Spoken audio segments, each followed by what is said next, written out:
Alright, great day everyone, great day Conquerors. Right now, I would like to welcome all of you dito po sa ating Conquerors Worship Celebration online. Conquerors is a growing body of believers committed to glorify God through deep worship, warm fellowship, and active discipleship. This is the place where the best days of your life begin.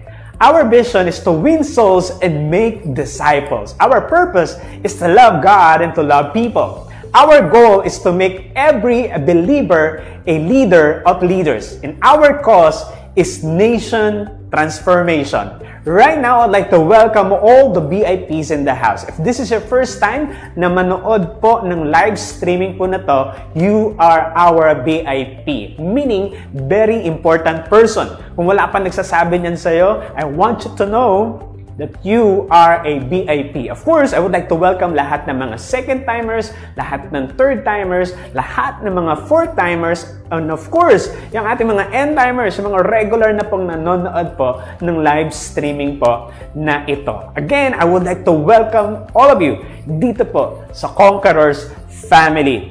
Right now, before we worship the Lord, mga ilang paalala lang po para sa bawat isa sa atin. Number 1 po, worship at home with your family. Make sure nakasama natin sila.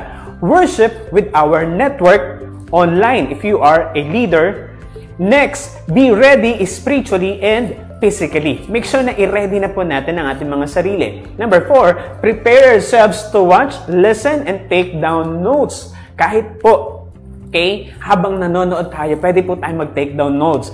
Avoid any distractions. Kaya kung meron po kayong mga niluluto o mga ginagawa, once na mag-start na po ang ating live streaming, make sure po na iisang tabi muna natin sila at gawin na lang natin sila pagkatapos po. Don't forget your 3Bs, Bible, ballpen, and of course, your book note or notebook. Number 6, feel free to sing and agree in prayer habang tayo po ay nagpupuri sa Panginoon online. Number 7, wear your best attire. Number 8, of course, dapat meron tayong maayos na internet connection and enough data para matapos po nating mapanood ang live streaming po na to. And of course, last, cast to screen or screen mirroring para mas malaki o sa mas malaking screen po natin mapanood ang live streaming po na ito. And of course, mapapanood po natin ang ating live streaming dito po sa ating Conquerors Church Pasig City page. Make sure na mag-follow po kayo o i-follow po natin ito. Don't forget to click the bell para po anytime na may bago po tayong ipopost, mamano-notify po kayo. And of course, don't forget to subscribe and like and follow and ring the bell also dito po sa ating YouTube account. Okay, Conquerors Church Pasig City. At dyan nyo po makikita lahat ng mga videos din, ating online devotional, ang ating mga special events, at the same time, ang ating pong Sunday worship celebration online. Right now, I would like to greet lahat ng mga nanay po. Happy Mother's Day. Today is Mother's Day. So, binabati po natin lahat ng mga nanay na nanonood po sa oras po na ito. Miss na po namin kayo. Happy Mother's Day po sa bawat isa. Right now, before we proceed worshiping the Lord, let us pray first. Father God, maraming salamat po sa oras na to. Bless us this time. At hayaan mong ikaw ang manguna sa buhay ng bawat sa puso amin habang kami ay nagpupuri sa iyo, sumasamba sa iyo online. Thank you for washing us with your precious blood. O God, salamat po sapagkat sa pamamagitan ng dugo ng aming Panginoon Kristo, nalinis kami at nagkaroon kami ng kapatawaran. At higit sa lahat, nagkaroon kami ng kalayaan makalapit sa iyo sa lahat ng oras at pagkakataon. Lord, I pray for this celebration. Bless us, O God, with your presence. Holy Spirit, we allow you to move sa buhay ng bawat isa sa amin na nanonood ng celebration po na to online. Saan man sila naroon sa kanilang mga bahay-bahay, abutin mo ang bawat isa ng yakap mo, ng pag-ibig mo, ng comfort mo, ng kapangyarihan mo. Maraming salamat po. We honor you, God, and we thank you for the victory in Jesus' name. Amen. I would like to quote this verse. Sabi po dito, sa Isaiah chapter 40, verse 33, "But those who trust in the Lord will receive strength. They will fly high as eagles. They will run and do not get tired. They will walk and not grow weak."